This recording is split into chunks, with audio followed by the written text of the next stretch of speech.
বিলাহী 50 টাকা লগাই দিম। বেগেনা এইটো মাইকী মানুহ আছে তলফালে সোমাই। হয় নমস্কাৰ, মই এটা বিশেষ ভিডিঅ'ক লৈ এই ভিডিঅ'টো প্ৰস্তুত কৰি আছোঁ। গতিকে মই বিচাৰিম প্ৰত্যেকজন অসমীয়া যিসকলৰ অসমীয়াৰ টেষ্ট আছে তেওঁলোকে এই ভিডিঅ'টো এবাৰ চাওক। এইজনৰ কথা শুনিলে প্ৰত্যেকজন অসমীয়াৰ মাথা বেয়া হৈ যাব।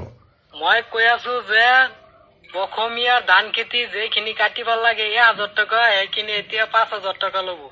যেইখিনি ঘৰে বিট বনাব লাগে 3000 টকা, এতিয়া 10000 টকা ল'ব। মিয়াক কেনেকে মাৰিব?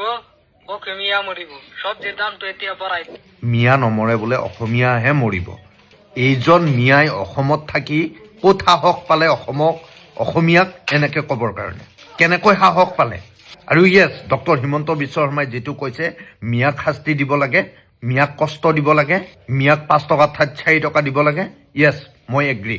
কাৰণ এইখন অসম হয়, এইখন অবৈধ বাংলাদেশীৰ সন্দেহজনক নাগৰিকৰ স্থান নহয় এইখন অসম। ইয়াত বহুতে আকৌ ৰাজনীতি কৰিব বিচাৰে, কিন্তু ডক্টৰ হিমন্ত বিশ্ব শৰ্মাই মুছলমানক লক্ষ্য কৰি কথাখিনি কোৱা নাই।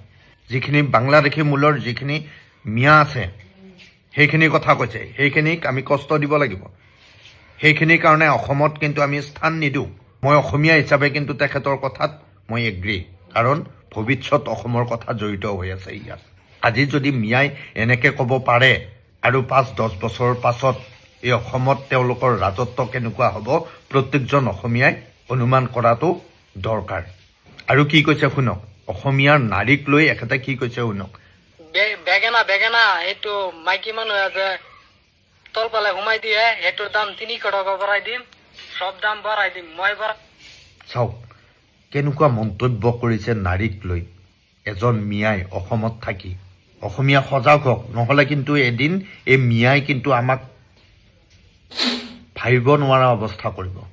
আৰু এইখিনিতে প্ৰত্যেকজন অসমীয়াক মই ক'ব বিচাৰিছোঁ, যাৰ সাহসত এনেকুৱা মিয়াই এনেধৰণৰ মন্তব্য দিব পাৰে, যিসকল ৰাজনৈতিক দল, যিসকল ৰাজনৈতিক নেতাই এনেধৰণৰ মিয়াক ছাপোৰ্ট কৰে, পাছফালে থাকে, বেকত থাকে, সেইসকল ৰাজনৈতিক দল আৰু সেইসকল নেতাক কিন্তু আমি চিনি থবৰ হ'ল।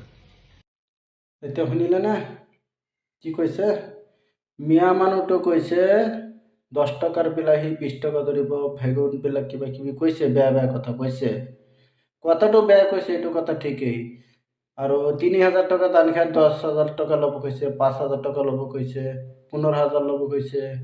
এইটো শুনি পেলাই হিন্দুবিলাকৰ গা জ্বলি আছে, অসমীয়াবিলাকৰ গা জ্বলি আছে। যেতিয়া অসমৰ মুখ্যমন্ত্ৰী যেতিয়া কৈছে 5 টকাৰ ভাড়া 4 টকা